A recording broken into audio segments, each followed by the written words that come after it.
Good afternoon, or good evening, or good morning. It really depends where in the world it is that you are joining us from.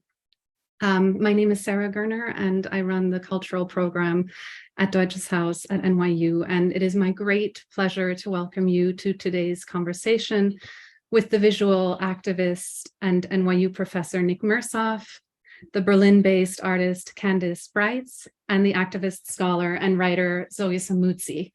Today's event will focus on Nick's book, White Sight, Visual Politics and Practices of Whiteness, and Candice's video installation, Whiteface, and examine the different ways in which these bodies of work attempt to make visible the actively invisibilized conditions of whiteness and how this condition structures the racialized hierarchies of the societies we live in.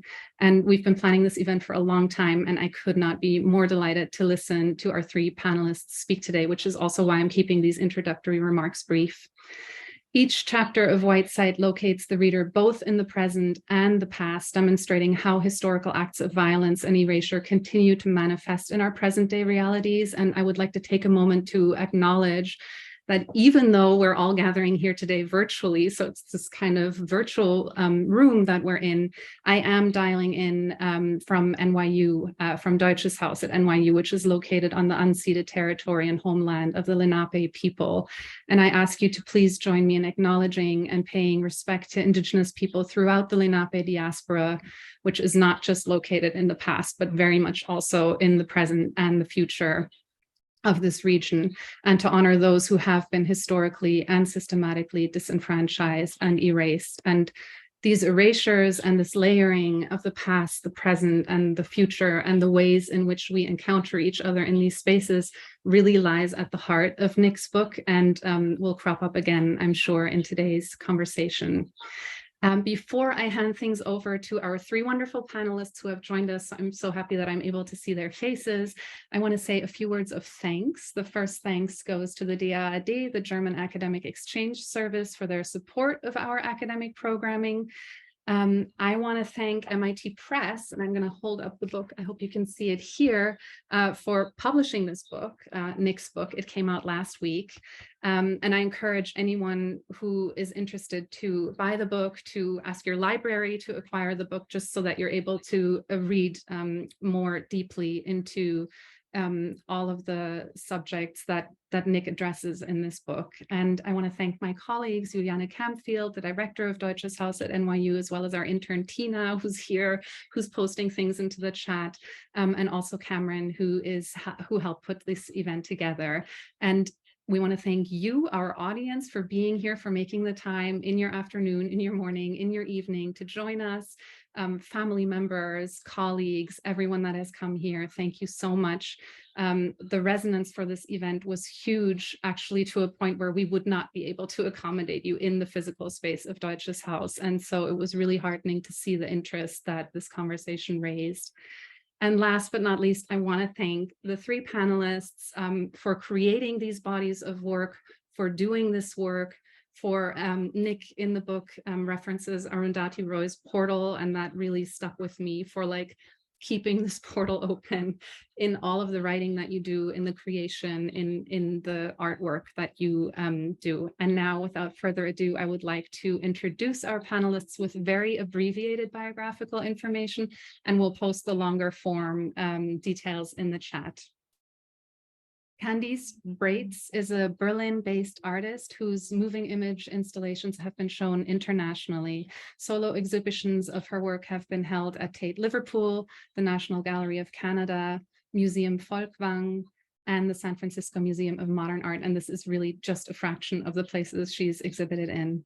Nicholas Mirzoeff is a professor of media, culture, and communication at NYU, a visual activist working at the intersection of politics, race, and global visual culture. And the book, White Sight, I'll hold it up again, Visual Politics and Practices of Whiteness, appeared last week, I think, with MIT Press. And the publication of the book is accompanied by a weekly newsletter, and we're also going to post that in the chat. It's basically a way to continue the conversation started in the book, and to examine our contemporary cultural and political moment for all these manifestations of white sight. And I think it's so timely because, again, it spans that arc over and over and over again, making the history presencing the history, and asking the questions of what we want a more just future to look like. So sign up for that if you are interested. And last but definitely not least is Zoé Samudzi, a writer and critic whose work has appeared in numerous outlets, too numerous to mention here. She is an SEI fellow and assistant professor in photography at the Rhode Island School of Design, and she holds a PhD in sociology from the University of California. Her scholarly work, which we've been following for a while and which is really, really relevant to the work that we're doing at Deutsches Haus at NYU, for example, focuses on German coloniality, the Ova Herero and Nama genocide and its afterlives, race making and visuality, and the politics of seeing and witnessing. And we actually hope that we will be able to invite Zoe back soon, but I will reach out after the event about this. So please join me in welcoming our wonderful panelists. Thank you for being here. I'm going to hand things over to Nick, who will speak more about his book. Welcome and thank you. Thank you so much, Sarah. Thank you, everyone, for being here today. You know, we always say things like that we're humbled and honored and so on, but I really actually am humbled and honored to be on a panel with such remarkable co-presenters as Candice and Zoe today. This is a extraordinary gathering, and it comes out of the activism that we've all been engaged in and working with over the past several years. And so this book, which is the excuse to have this gathering today that has come out, is an attempt to think about the way, not the way that individuals see, but that there is a technology that I'm calling white sight, which is produced as a means of sustaining and extending European colonial domination. It's been so for half a millennium now, so it has many layers.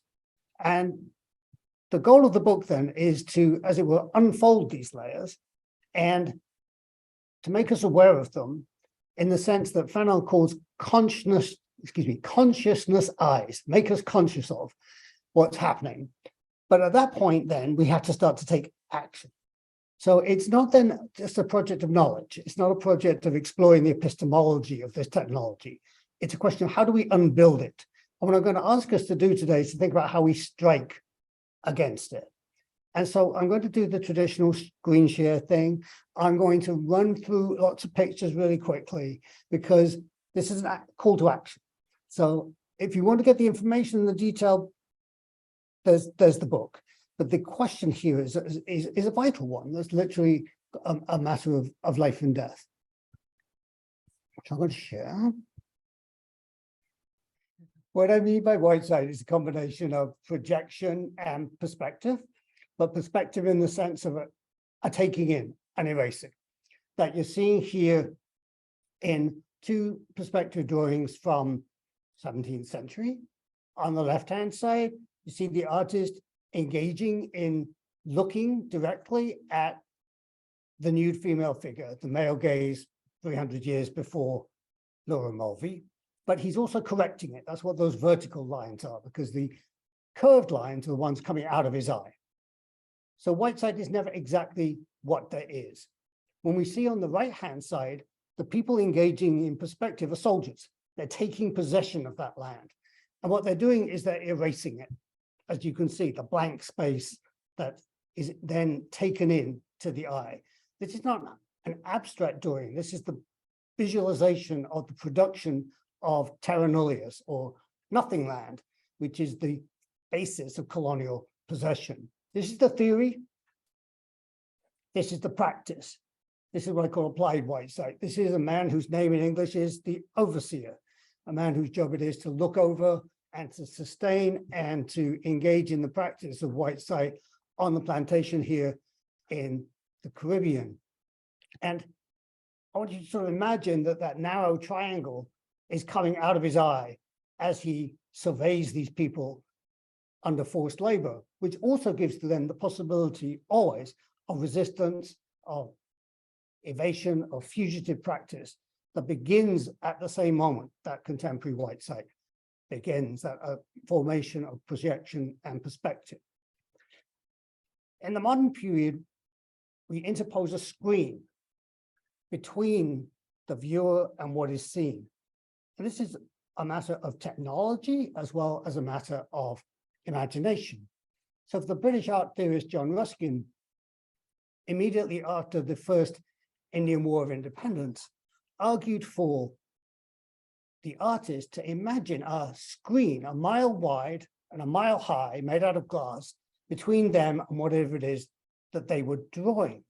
And this obviously distances you from what there is to see, but it also creates, as you can see in his perspective drawing, a kind of targeting of what's on the other side, which was put into violent practice across the colonial and imperial world throughout the 19th century, and has not been forgotten in what I call the cultural unconscious of whiteness.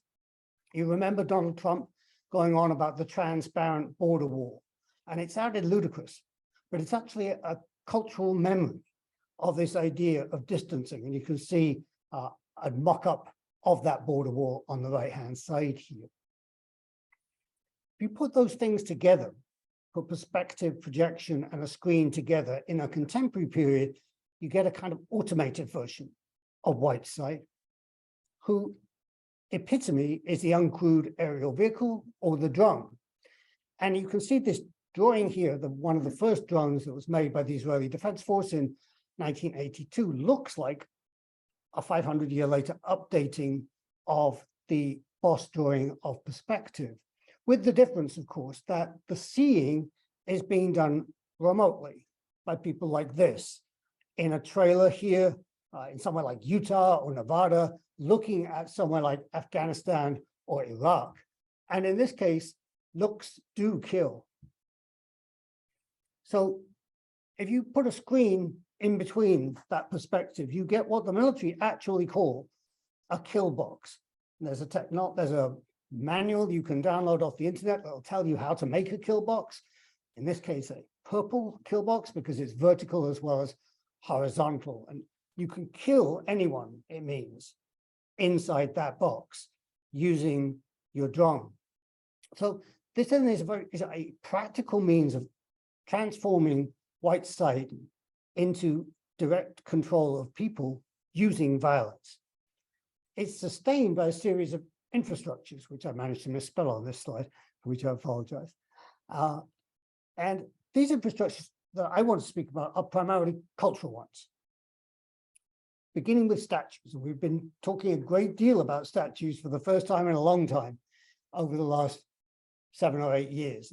That is because the statue is the very form of whiteness itself. If you look at the statue on the left, which is in the Italian city of Livorno, it's a statue of Ferdinando de' Medici, who wanted to turn that city into a colonial port. It's the honest form of the white monument. If you see at the base there, 4 Africans are literally chained to the base of the statue, making it clear how the extraction of violence and value is being performed that will turn Tuscany into a colonial power. So whenever you look at a white monument, I want you to imagine figures chained to its base, because that's the form that it imagines. On the right-hand side, of course, the Apollo Belvedere, which becomes adopted as the very type of whiteness in the wake of the Haitian Revolution. A single figure now, divine, beyond the human. And I mean this not in a metaphorical way. We know that decolonization is not a metaphor, but in natural history of the 19th century, racial types were outlined in this way, so that there's on the bottom of this image on the left, a poor drawing that purports to be an orangutan. In the middle is a caricature of an African that I've removed. We've seen enough racist caricatures, I think. And on the top is the Apollo Belvedere, not as an example of what whiteness will be, but as its perfect type. And I used to make fun of this. I used to say, well, you can't find an actual white person who would be good enough, but it's not funny, as we've seen in recent years. And on the right-hand side is a poster that was being circulated about US campuses in the Donald Trump campaign, mixing a slogan that seems to come from the musical cabaret, "Our future belongs to us," with this identity slogan, making visible the kind of homoerotics that do actually always lie behind the white figure of Apollo. So when we have these infrastructures and we have this technology, I want to argue that we can't just know it, we have to strike against it. And I'm going to outline in the second half of what I'm going to say here, some strikes against whiteness, historical and in the present. The imperial screen was visible to people in the period, and some of those who most actively were aware of it were those campaigning for rights for women to get the vote, the suffragettes, who went around London in 1908 to 14, breaking large-scale windows. And you would choose which window to break based on how long of a jail sentence you were willing to do.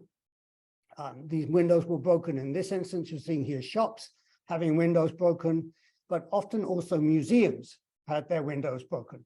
So we have to, as it were, catch up with the radicalism of this campaign that's over a century old in the kind of willingness to take direct action that these women were prepared to do, and to do jail time in response to that. We can also learn from the anti-colonial way of seeing that emerged out of the formal moment of decolonization after the Second World War.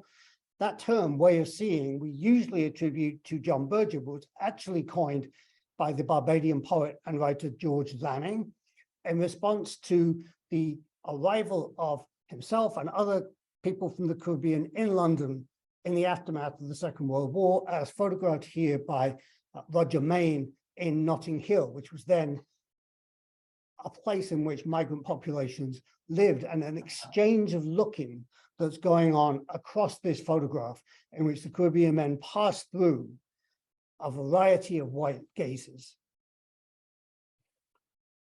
We can, and we have, continued this idea of decolonizing what Fanon called the world of statues. And this began in Algiers on the very first day of Algerian independence in July of 1962. People gather around the statue of the Duc d'Orléans on the left here. They put an independent Algerian flag into his arm. And I hope you can see on the slide that they graffitied the horse, FLN, Front de Libération Nationale. The next day, the statue was removed. It's actually now in France. The French wanted it back. And that idea of a war on statues, as it was called in Algeria, spread quickly down the African continent, reached Mozambique and Angola by 1975, fetched up against the wall that apartheid then was, only to then resume with the Rhodes Must Fall campaign in 2015, that then, of course, recrosses the Atlantic and sets off the wave of statue removals that we've seen across North America and subsequently the Caribbean and Europe since then. This then is an ongoing process that's been already 60 years. When you take down a statue, you tear white reality. You make a hole in its projection of completeness visible. So when you take down the statue here of Robert E. Lee in New Orleans, who was formerly gazing out to sea in that colonizing posture, I think you feel that absence. And last year, the sculptor Simone Lee replaced Lee with a statue of Mamiwata, the syncretic African deity. But she was invited to place the statue on top, but chose not to. She placed it at the base to ground it, to make us feel a different kind of exchange of looking taking place. And so when we start to tear white reality, things start to look different.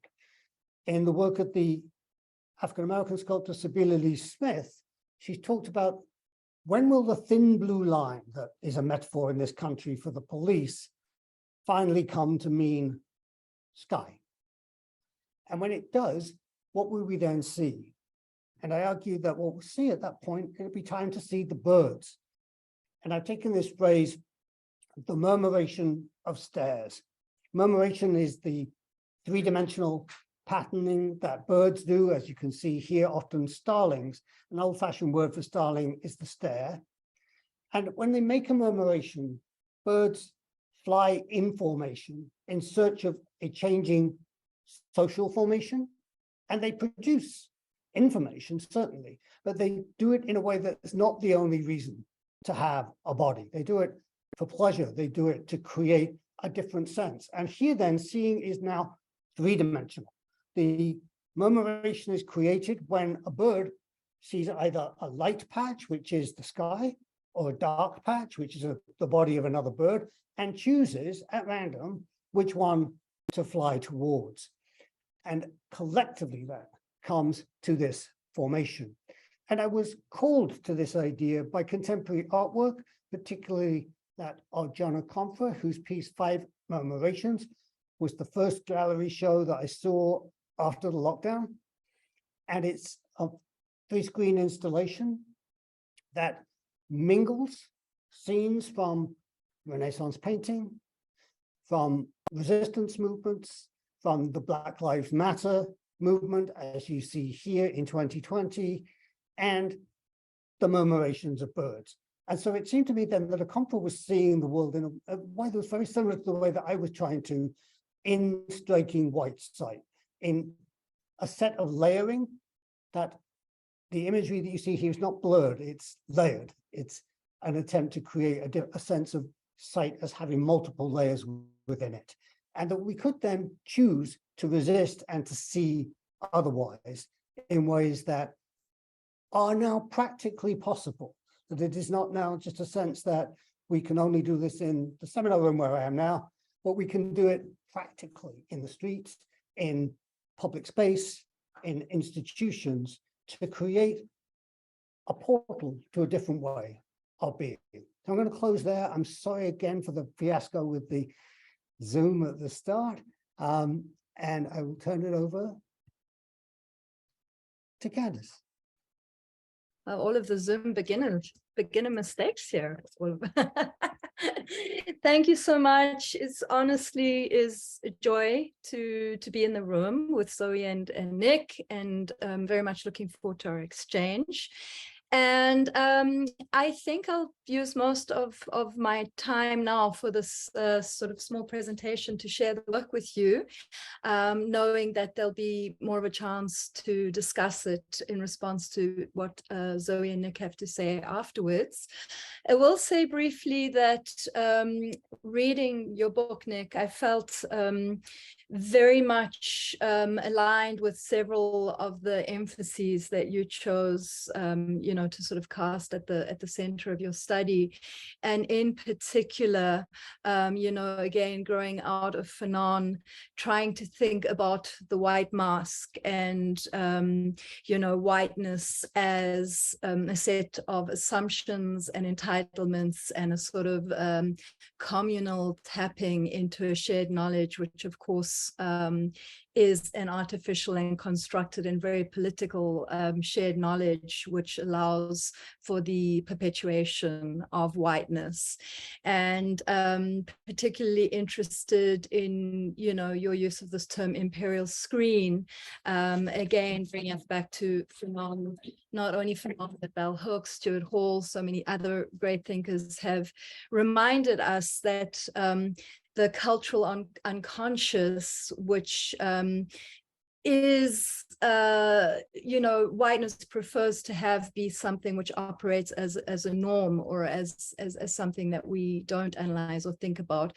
But that cultural unconscious is very much built through an accumulation of images and visual experiences in the public sphere, which you historically map out for us as being one connected to things like statues and statutes and the operations of the state. And moving now into the contemporary moment, certainly for quite some decades, we need to consider the role of the mass media in this kind of accumulation of violent images which help to structure racialized relationships. So I think that the title of the piece I'm going to share with you, which is Whiteface, should immediately cue you into what I hope this piece can start to open up, really a conversation around how it might be possible to render not so much white people, but whiteness as a condition to render visible the operating system or the systemic kind of wheels that grind away, beneath the kind of slick and invisibilizing surface of whiteness. And I think that I will mention also in relation to your book, Nick, that for me, in thinking about whiteness, the starting point is very much, empire, specifically the British Empire for myself in terms of my own formative experience of the world. And so you'll notice that when I share Whiteface, a variety of voices are montaged together in this piece, and they're all drawn from the present of empire, because I think empire is obviously still very much with us, and there's a range of voices very much dominated by American voices. And I think that's something worth discussing. I think it's almost too obvious to say that our mass media intake is very much dominated by American ideas, which are sometimes incredibly useful when it comes to finding a language for the experience of being raced. At the same time, it can be extinguishing and diminishing of the particularity of experiences that happen outside the space of the US. But anyway, I think that you'll see that the voices that have found their way into Whiteface are Australian and Canadian and South African and American, and very much drawn from whiteness as it has manifested both historically and in the present as a kind of unconscious of imperial desire and imperial notions. I'm going to share my screen for a second because I just like to help. I very much doubt that many people have seen this work simply because it's a relatively recent work. And I just want to help you to understand how you would experience the work. Do we have a full screen? Is this working for people? I'm going to, okay, good. So this is a piece, I won't sort of burden my explanation too much because it's not strictly relevant to our conversation, but it's a piece which I didn't know I was going to make, which I made in a bit of a state of emergency because another project failed on set. I was making a piece about whiteness and about the interrupted history of whiteface, because I'm not the first person by far to think about whiteface as a means of both drawing attention to the constructed nature of whiteness, but also starting to imagine how one might visibilize whiteness through adding a layer. And so this kind of history, which is rather disconnected and punctuates our sort of shared experience over time, is one which has mostly been explored by people of color. And that for me was a big question in thinking about whiteface. What does it mean to use whiteface, which I take to be very much potentially an instrument of punching up as opposed to the obviously, the punching down violence of blackface. And so I collected for this piece, which was shot under emergency conditions, I essentially had a failed shoot. I was working with actors and needed to recombobulate, if such a verb exists, within 24 hours. And I decided that I would draw on a very strange little archive, which I've been accumulating over the last 6 to 7 years, I would say roughly. I started gathering this archive around 2014-15, and it really consists of nothing other than me coming across bits of white people talking about race. Some of them very well known, such as this gentleman who I'm offensively keeping on the screen for far too long, but some of them known characters and very much part of the operating system of the mass media via which we encounter a range of ideas about whiteness.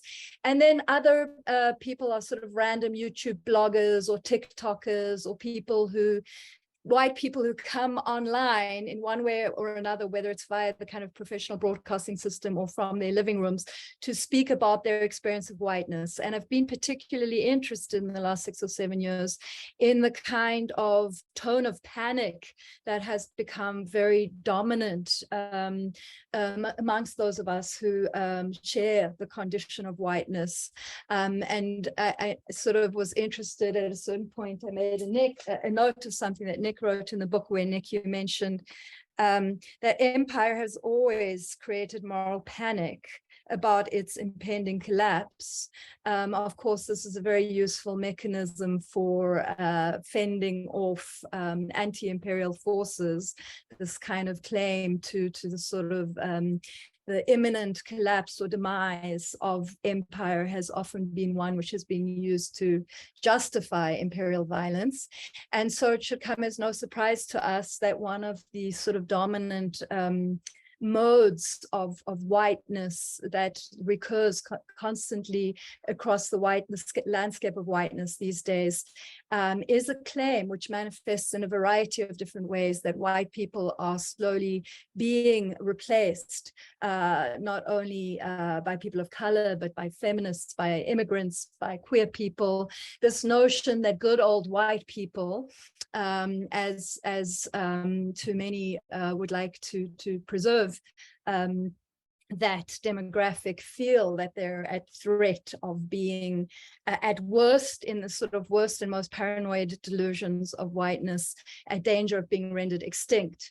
This, of course, being patently ridiculous and narcissistic, given the fact that we are all very much at risk of becoming extinct at any moment through forces which are global and climate related, and sort of trust whiteness to sort of center itself even within the delusional space of fantasies about extinction. I've said more than I should be saying. Let me show the work to you. The piece is a dual channel installation, which you experience primarily on a large sort of cinematic scale. I wanted it to feel cinematic in scale, and very much it's shown in a very kind of sterile. I wanted the space to sort of stink of the sort of sterility of whiteness, the condition of whiteness. These are just shots of the work installed, and you may or may not notice as you leave the space of the work that there is a very small screen. This is it. It's more or less the size of an iPad or a tablet, which is placed opposite the projection, and it is synchronized very accurately with the main screen. So the two screens, the large projection and the small tablet, are actually Siamese twins, in the sense that they share a soundtrack. The same soundtrack is streamed both through the small screen and the large screen. I think that gives you a very good sense of the structure of the piece. The piece is populated by 9 avatars for whiteness, all of whom I play. Introduce you very, very quickly to the cast, including this person in the middle, who is not wearing a wig, as are all of the other white zombies here. And Sarah, it would be super if you could play. I feel like I used up a little too much space, so maybe 7 minutes of the first video, please. Okay.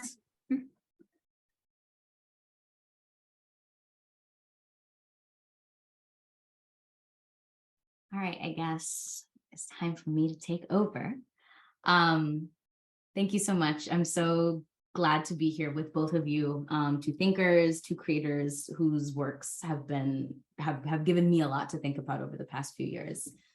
I guess to kind of just start off with like a small comment, I feel like, the overarching question in this discussion is the question posed by a deceptively simple ask in Nick's new book, which is, how does white sight see white, right? Like, it feels like a pretty straightforward question, but it is and it isn't.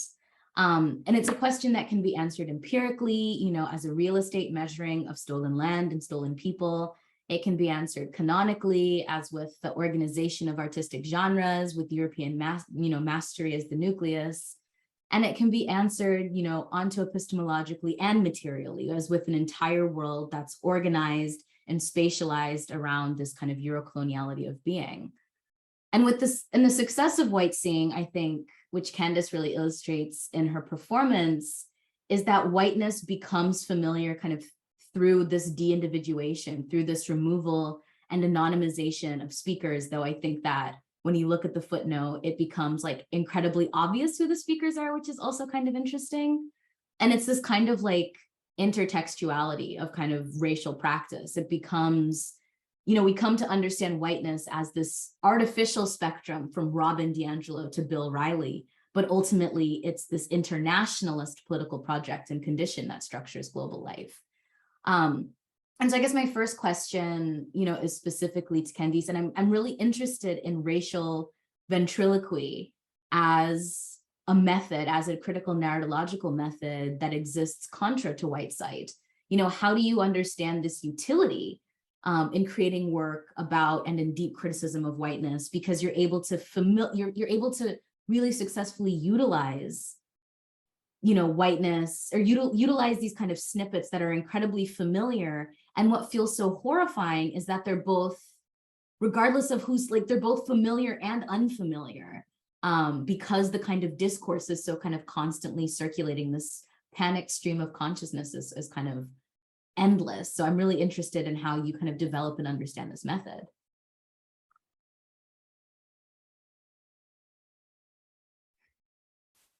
I think that I was really interested in thinking through whiteness. Nick's focus is very much on the ways in which whiteness exerts its view and its vision, and traces it back to the surveillance and the ways in which white supremacy very much relies on surveillance as a primary mode of violence. I think that my starting point, which ends up delivering a visual experience, but was very much wanting to think about language as one of the key operating systems of whiteness. And one of the things, the international nature, or I would use the word global to describe the way that whiteness operates at this point in time, in the sense that, as we all know, so many of these kind of casually racist or sort of formally racist groups are networked across countries and across borders. And I think what's interesting is the role that the English language plays in the maintenance of that global system, which connects again back to me with a sort of fascination in particular of studying whiteness within the realm of the English language having this sort of, centuries of history as a language which has been instrumental for the perpetuation of white supremacy. And I guess that what I started to notice probably around about the time that I left South Africa to study in the US, and then later moving from the US to Germany, was despite all of the particularities that obviously inform the ways in which racialized oppression is dealt out from one context to another, there were certain kind of tropes or certain ideas that were so central, that were such building blocks of white supremacy, that you sort of find them translated in minute and insignificant ways across cultures which are very far flung. And so I started to wonder, I think it was Nick who said at the beginning of his presentation, that it's not particularly helpful, I think, for us to be spending too much time on looking at individual white people, although sometimes certainly calling out needs to happen. But I think that what's more interesting and more productive is to think of whiteness as a system. And so I thought, well, maybe that somehow the aggregation of all of these fragments of speech, which are so familiar, especially to people who live their lives subject subject to the whims and structures of whiteness. But so many of these fragments ring as familiar, and I wondered whether aggregating them into a kind of inventory, almost a kind of auto-ethnographic study of just the range of frankly often crazy, very often violent, sometimes wanting to be sincere, the good white trope. But I wondered whether sort of grouping them together and inventorying them, cataloging them in the body of the work would somehow make their workings less deniable, because I think one of the classic moves of white supremacy is to naturalize itself. It's almost too obvious to say, and to deny when it's called out. So, that classic kind of like, oh, that's not what I meant. Oh, no, I wasn't. That's not what it, and I sort of wondered whether there would be a kind of way to use the satire and to use the aggregation to sort of solidify the sort of linguistic workings in such a way that it would be hard to sort of come along and say, oh, you're imagining, oh, you're oversensitive, the kind of gaslighting operations, which are also so central to the operations of whiteness. I'm not sure if you need me to sort of respond. I'm not sure if I lost your thread of thought as I jumped onto mine, Zoe. No, you definitely didn't. And I think, speaking about this kind of globality of whiteness, I think specifically the reason I used internationalist is because I'm interested in, and I think that this is kind of, this is for Nick, this is his domain, in thinking about the kind of semiotic connections of whiteness. So thinking about how, because they're not allowed to use Nazi flags in Germany anymore, the far right uses Confederate flags and there are ways that, white supremacists in the United States, it's become too obvious when they're using Confederate flags, so they use the German imperial battle flag. And so I'm thinking about the ways that there are these visual connections between white supremacist movements in both the English and non-English speaking Western world, where there are these kind of ideological, material, visual, all of these other resonances in this deep investment in this kind of political project. I don't know, Nick, you looked a bit surprised. Yeah, it's such a strange thing to like see neo-Nazis flying Confederate flags, or to see, Dylan Roof wearing a Union of South Africa and a Rhodesian. That's the one I wanted to mention as a perfect kind of intersection, not only of our personal kind of formative experiences, but of how these ideas find their way across, borders that would have been harder to share ideas across at a certain point.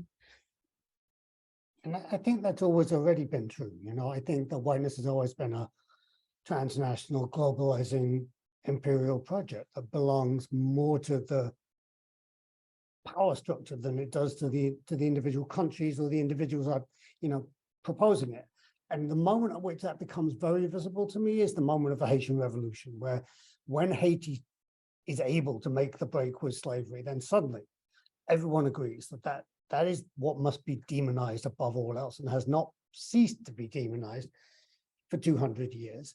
And that, Haiti's statement that everyone who lives on the island will be considered Black is again a sort of remarkably radical way of reconfiguring humanity that we've yet to, in some sense, catch up to.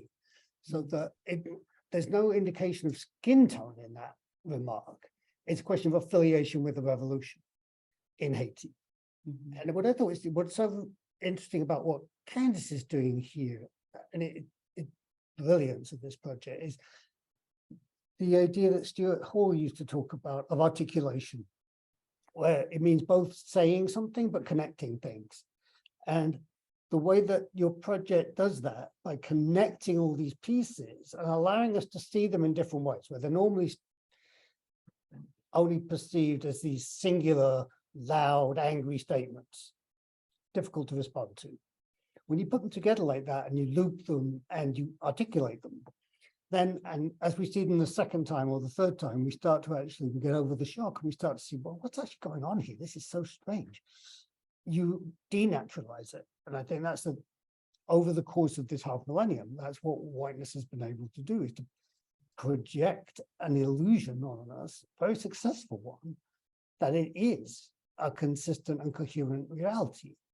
And it's a brilliant strategy to do that, to just take it down and to break it into its constituent parts like that. And then we start to see what we're actually dealing with. And the placing of two screens alongside of each other as well. It's a tactic I see a lot of people doing now, is instead of a single screen, which is I think the whiteness's projection, we add additional screens. And John Comfort does this on multiple screens. Isaac Julian's been doing it. Palestinian artists, Basil Abbas and Ruan Abu Ram project onto non-flat surfaces, so you get a disruption of that illusion of the perfect screen. And the supplement screen like that, it's a brilliantly clever idea. It's like in The Wizard of Oz, when you like go behind the curtain and you see that there's a little man pulling levers, and it's like, oh, here's this, you know, this kind of constant stream of consciousness, but it is both individuated and not. And you kind of see all of the specific parts that we have come to understand and kind of loathe.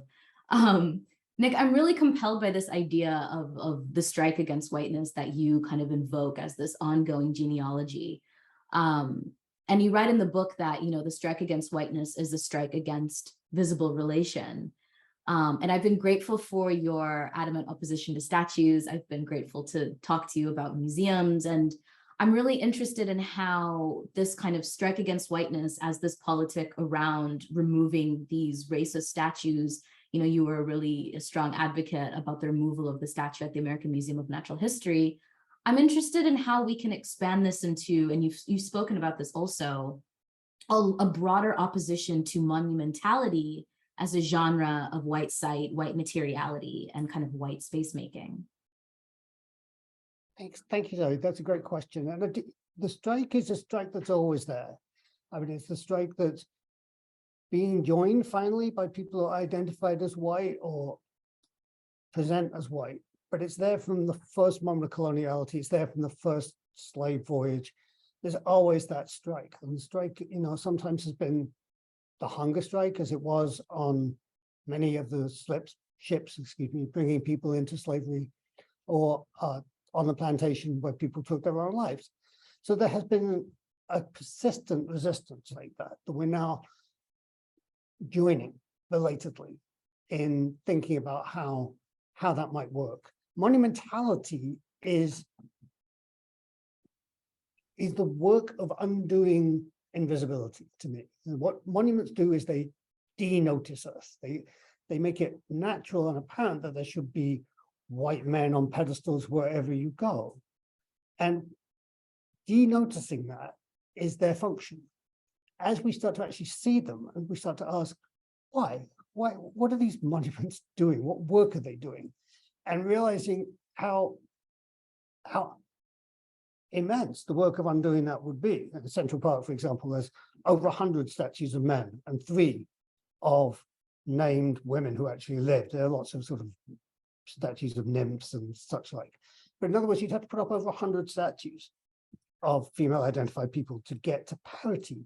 That's not the way to do it. I mean, so it's not the way to kind of think forward to a better sense of engagement is then to continue this work of undoing monumentality, not just the physical monument, I think, but the sense then that there's a certain kind of person that deserves a monument, or a certain type of person that is epitomized by monuments.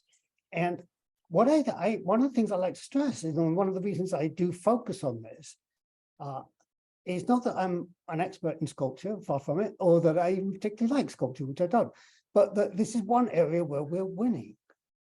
And I think it's important to, you know, post 2020 well, it seemed like a lot was changing very rapidly, and in 2023, it can sometimes seem like that didn't go very far, to say, no, that's not the case, that this has actually really been remarkably successful in a short space of time in transforming. And so, you know, I would take a case like, for example, the island of Barbados, which is one of the founding colonies of the British Empire. one of the largest sites of wealth production in the British Empire in the 17th century, despite being a tiny island. In 2020, they take down the statue of Admiral Nelson, who's remembered in Britain as the victor of Trafalgar, but served for a long time in the Caribbean and was married the daughter of a slave owner, and that's where he gained his own personal wealth. And both of them were defenders of slavery. They took that statue down. A year later, Barbados says, you know what, we're actually going to become a republic now. We've had enough of the monumentality of the British monarchy. And the week after they do that, the Prime Minister of Barbados announces that she's going to create a museum of slavery. Now, you could argue that Barbados is entirely a museum of slavery anyway, but you think that there's been that history for 200 years on the island since the abolition of slavery, and nobody, while it was still a possession of the British Crown, thought it was necessary to open a museum. The first thing that happens after the declaration of a republic is that they do that. And that it's going to then lead to a different understanding of what that means. And the Caribbean then, as a hinge to the whole Atlantic world that my book concerns, and I totally take Candice's point, it doesn't address the whole world, but you don't want someone like me to address the whole world. I don't want to claim a universality, right? It's not for me to speak to what goes on in East Asia or indeed in South Africa. It's just, what are the legacies that my embodiment speaks to, like it or not? And how can we join in the ongoing 500-year strike against that?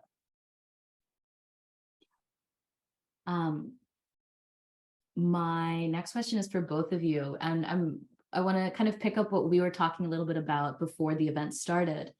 I would love for both of you kind of think about whiteness and / as horror, because horror is, this genre that most effectively illustrates, social and civilizational anxiety. And I feel like your engagements of horror actually kind of fall in opposite directions. Like Nick, the way you describe, whiteness as horror is this like entire material and epistemic structuring. And so the horror is in this world making. And Candice, your performance of ventriloquy, this unsettling affectation of whiteness as this panic of replacement and extinction in the other direction, is its own kind of horror. And if I can be indulgent, can I read something that I actually wrote about Whiteface a couple of years ago? I wrote about how I was trying to think about color theory and racial performance. And I wrote that the chromatic opposite of the blackface minstrel is Jason Voorhees, that he's a product of vengeful white violence, a man born out of the violent actions of his mother. Per his creator, Victor Miller, he said, I still believe that the best part of my screenplay was the fact that the mother figure was the serial killer. And he says that Jason was dead from the very beginning. He was a victim, not the villain.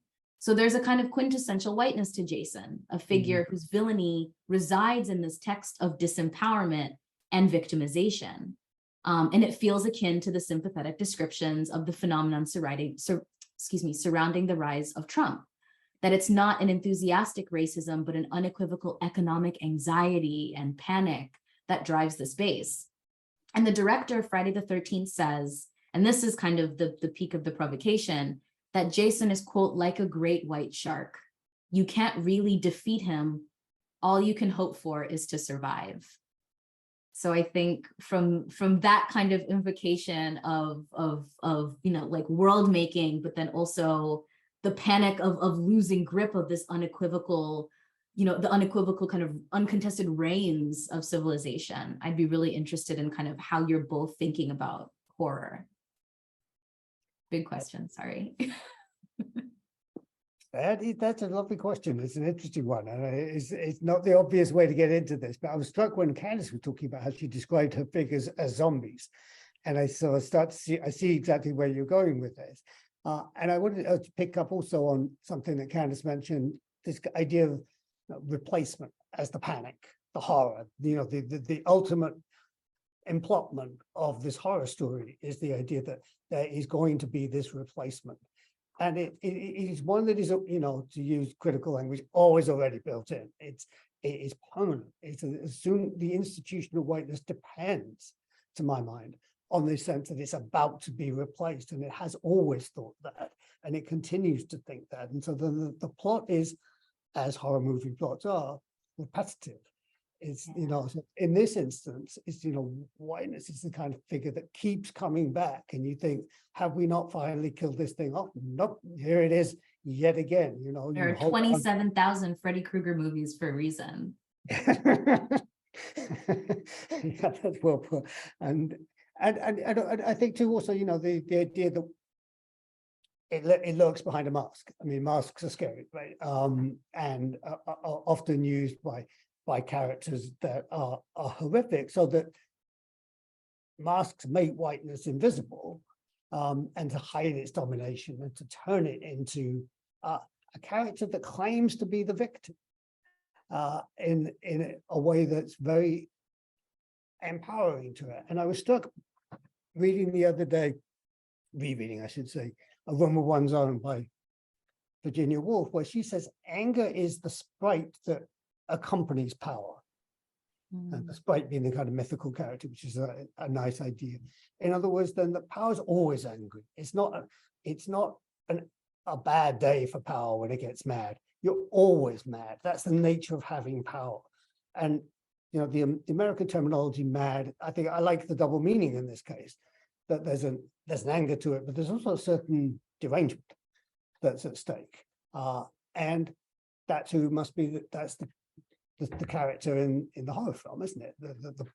Always now, I mean, without fail, the character is schizophrenic or has escaped from an asylum. Good luck finding one in the modern United States, but a country where psychotropic drugs and painkillers are universal, nonetheless kind of fears these figures lurking in the background.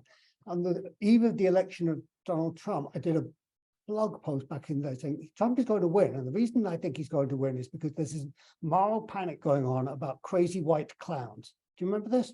That all over the media. It was horrible. Do you remember this? There were this idea that people who were dressed as clowns were attacking people in the street. There was absolutely no factual basis for this, but there was a moral panic going on, which was a kind of mirroring of what was about to actually happen. Mm-hmm.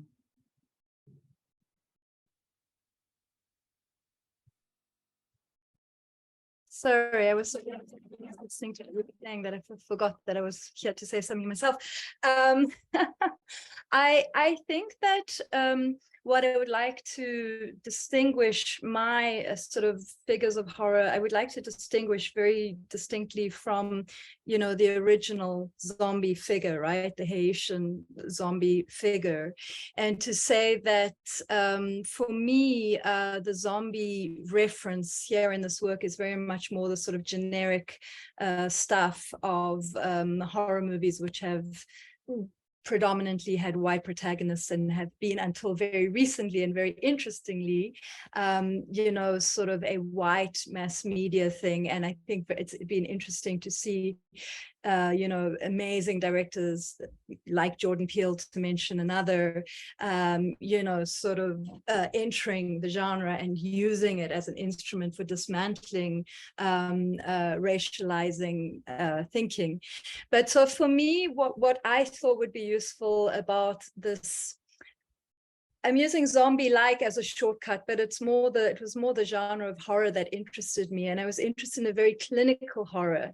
So I went through all kinds of questions in my own head about whether whiteface should involve makeup, for example. To what extent should the sort of the horror be embodied and be visualized? And I came to the point of thinking that it needed to be very subtle and very clinical and very almost a kind of level of horror where you could take that back as a lens into your experience of whiteness, rather than seeing it as something distinct and fictional, and, you know, distinct from everyday experience. I wanted it to be an image that you could somehow drag back into your lived experience of whiteness with you.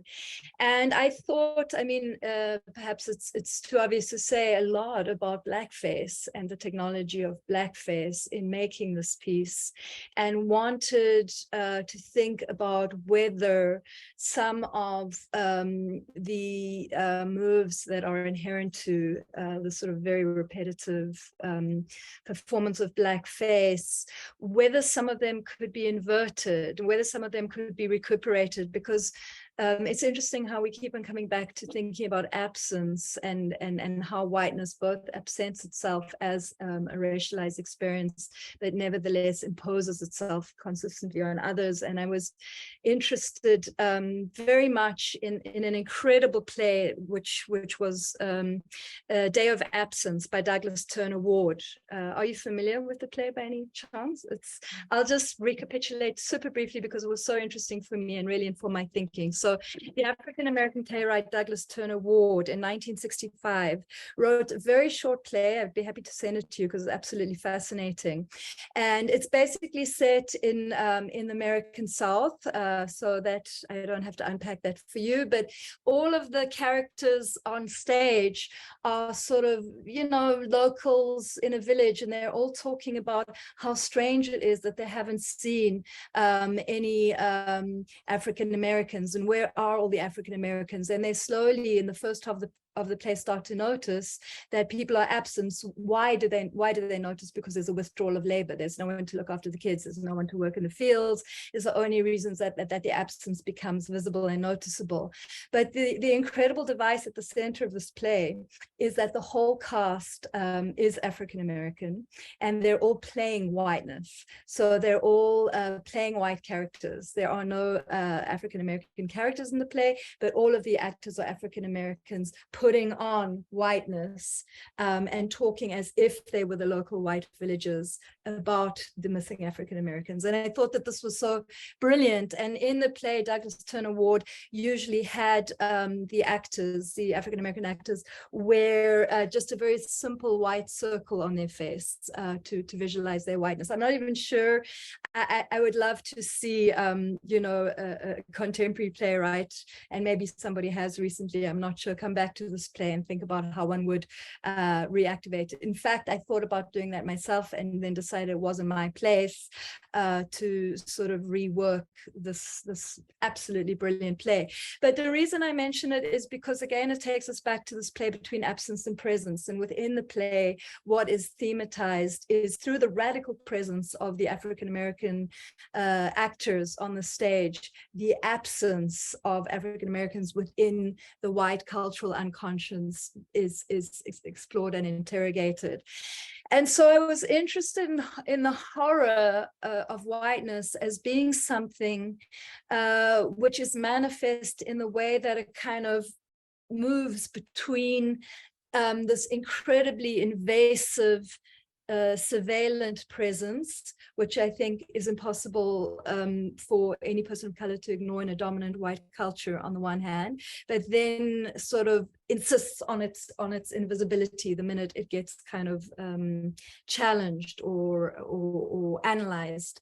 And coming back to your question on horror, I guess I think the other thing that was interesting to me about horror as a sort of genre to allude to in the piece was the complete lack of empathy of the monster, the monstrous character who, in the act of attacking and terrorizing and bringing horror to others, is devoid of empathy. And I think that one of the reasons that white supremacy continues to be so prevalent and so, centered in so many of the places that we all inhabit is because this lack of empathy has almost become part of the technology of whiteness, this ability to switch off to the horror that other people are literally experiencing. I call it the save the rhino impulse in the South African context, because there are many white people who work very, very hard to keep those rhinos alive, and I'm all for that, but the very same people often can turn off their kind of empathy, experience of empathy when it comes to the suffering of other human beings who are not white identified. So that's a bit of a rambling answer, but I do think that horror is an interesting space for the exploration of whiteness, for sure. Absolutely. I want to take some questions in the last 10 minutes. There's one interesting question to both of you And the question was, have you faced negative reactions to your research and your work? And that's selfishly asked this because I was really interested in kind of the element of reflexivity in both of your bodies of work. You're both white, you're both Jewish, and you both reflect on Jewishness in relation to both whiteness and Blackness, thinking about the apartheid context and how that's all very complicatedly entangled in relation to kind of Afrikaner nationalism and then also kind of British imperialism. And Nick, you think about this heavily in terms of kind of race relations in Britain, and then obviously also in the context of the Jim Crow South in the United States. And so without essentializing a racial countersaying, can you talk about these kind of negative reactions in relation to kind of maybe the inhabitants of an identity that affords a kind of in-group conditional whiteness, but also helps you kind of keenly understand the racial violence that you both take aim against? That's an important question, and it's one obviously I think we could both talk a long time to this. We've also both been advocates for Palestine, which doesn't tend to make for a quiet day on the internet. But what I think that, what I would say that it's not the work that attracts the negative attention, it's the racism, right? It's having grown up in a country where you can't go up to anyone without them saying, but where are you really from? And we saw this recently with that video of Buckingham Palace where some royal lady in waiting literally touches the hair of an Black British woman and keeps asking this question. And, Hazel Kirby, who's the Black British scholar who's written about this, talks about this as the question. And the point of the question is not the answer. It's, we know you're not from here. We detected that. So when I was growing up, you're looking for a place. If you're not from here, where are you from? What's the point of identification? And I'm growing up in West London and I'm seeing Black British youth create a resistance through Notting Hill Carnival, through reggae, through punk, and thinking that's a point. And Stuart Hall later wrote that kind of in amazement, actually, because having arrived in Britain himself as a migrant and feeling very uncertain for himself, says these people have become visible to themselves.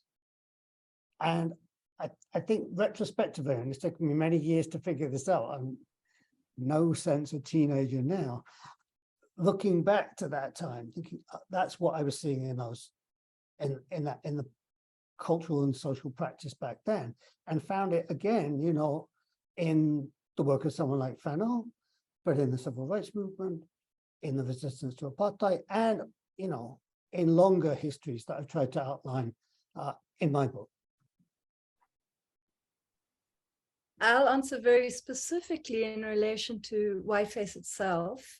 And my answer is very much contingent on where I show the work. I have to admit that I feel like I haven't really had the conversations that I hope the work has the potential to lend a platform to, because I've, as of yet, shown the work twice in Germany. And Germany is a place where there's not even a language for racism, really. We so often, when we write in German, have to use English words in inverted commas to speak about race and the experience of being erased.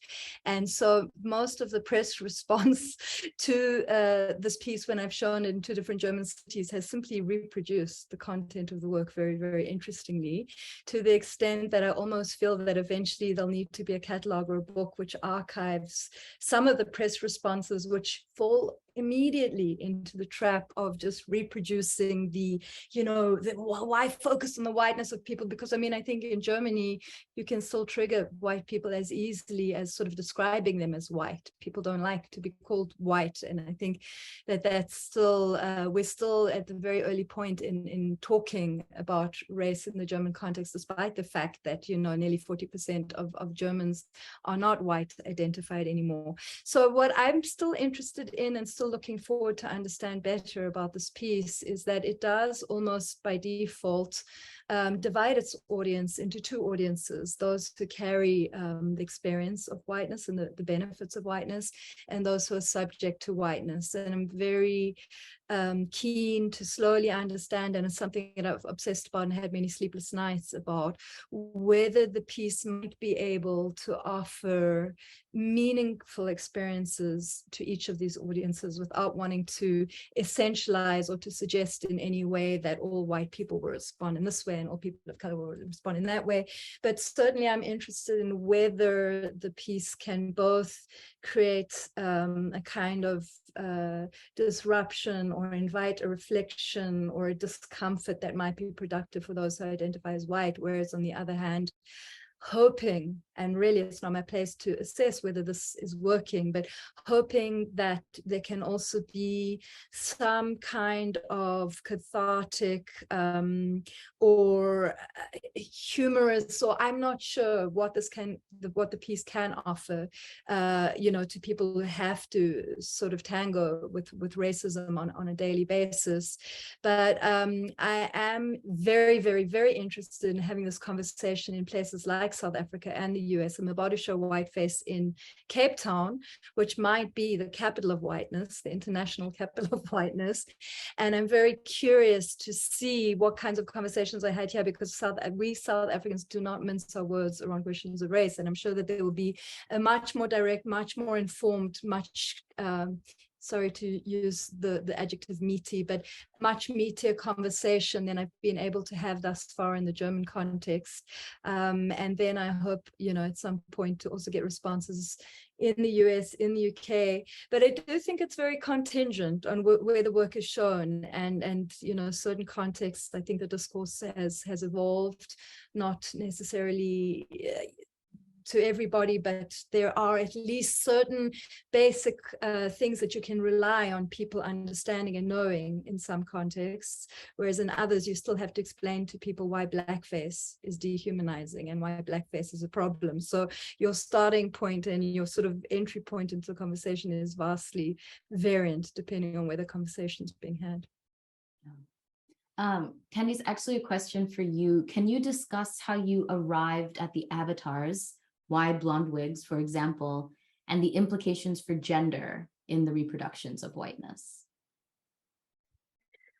Well, the answer to the first part of the question might be disappointing, because it really has to do with the fact that I had this huge shoot planned with actors and with the crew and blah, blah, blah. And on the first day of the shoot, one of the actors tested COVID positive, and it was in the middle of the Omicron wave. And the only humane thing to do was to send everybody home. I didn't want to be responsible for everybody having COVID on set and all of that. So in this moment, I took a look at what was available on the set, and there were a lot of blonde wigs on the set. So the actors in this piece, I'll give this away. I don't know if I'll ever end up making this piece or not, but the piece was a cast of 4 actors of color, and they were all going to play white actors. So their roles in the piece were as white actors. And they were not going to wear whiteface, but they were going to wear those zombie lenses and the blonde wigs. And so at the point that the shoot collapsed, which was exactly 1 year ago, literally the first day of the Whiteface shoot was the day that Russia invaded Ukraine. So it really feels like the first birthday of Whiteface. And I had, as I mentioned, been thinking about Whiteface, and it was part of this piece. And when I was left only with myself as a sort of potential person to be in front of the camera, I drew on what was there and tried to find a way to work with it. The second part of the question was, remind me please, Zoe? Of gender in reproduction. Oh, gender.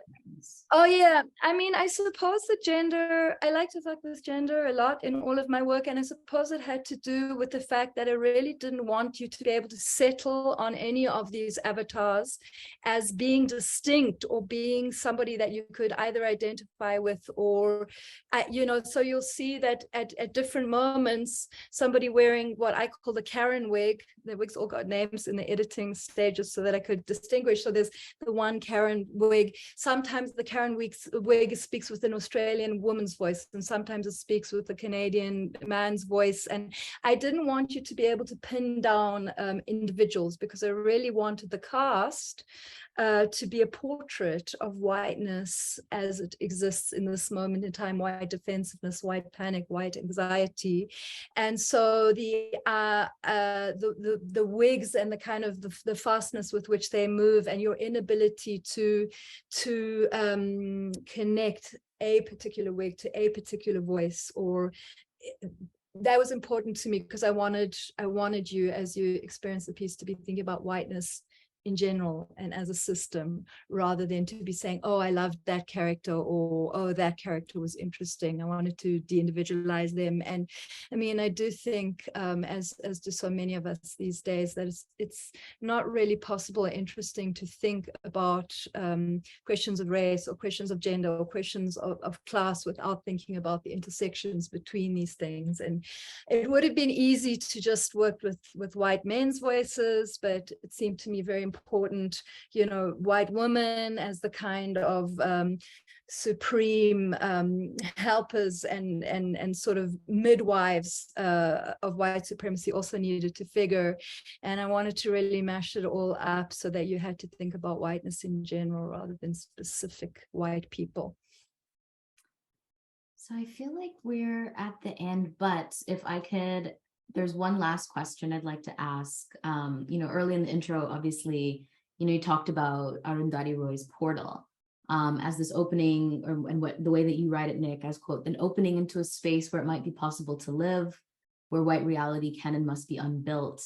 And so with this question, you know, someone asks, what does unassembling or disassembling white visual hegemony look like beyond taking down statues?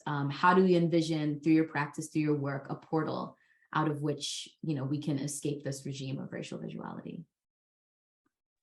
Or how can we begin to do this? Sorry, because I cannot ask you to kind of give us the answers now. Oh, that's it. Look, it's an important question to ask, and I think the answer will be a collective one, but the answer that I'm thinking about giving in the book is, the point here is not to criticize individual people who may be identified as white or who present as white. That's not the point.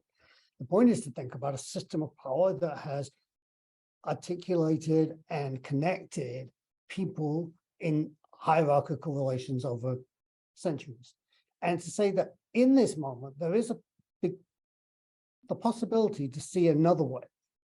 And one of the ways that I talked about that is the idea of visible relation, that we take account of each other in framing the way that we see each other, but not just the way that we see, the way that we are connect and work together.